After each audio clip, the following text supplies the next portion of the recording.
প্রিয় দর্শক, আমি রাকেশ রানা। আমার চ্যানেল পোল্ট্রি সংবাদে আমি আপনাদের শেখাবো বর্ষাকালীন সময় পোল্ট্রি বা ব্রয়লার চাষে কিছু বিশেষ সমস্যা দেখা যায়, যেগুলি ঠিকমতো মোকাবিলা না করলে খামারের আর্থিক ক্ষতি হতে পারে।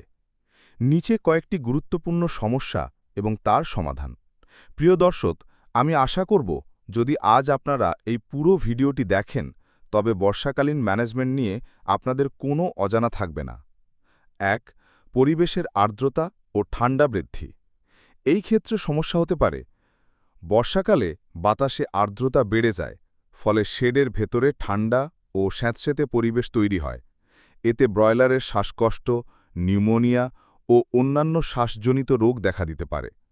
এর সমাধানগুলি হল শেডের ভেন্টিলেশন অর্থাৎ হাওয়া চলাচল নিশ্চিত করুন, বেডিং অর্থাৎ লিটার যেন সবসময় শুকনো থাকে, প্রয়োজনে শুকনো করাতের গুঁড়া দিন, শেডে ঠান্ডা বাতাস ঢোকা বন্ধ করুন, প্রয়োজন হলে পলিথিন দিয়ে ঘিরে রাখুন।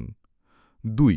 পোল্ট্রি চাষের ব্যাপারে আরও ভালো ভালো ভিডিও পেতে চ্যানেলটি সাবস্ক্রাইব করে সাথে থাকুন। সব নতুন নতুন ভিডিও আপনাকে পোল্ট্রি চাষের মাস্টার বানিয়ে দেবে। নমস্কার।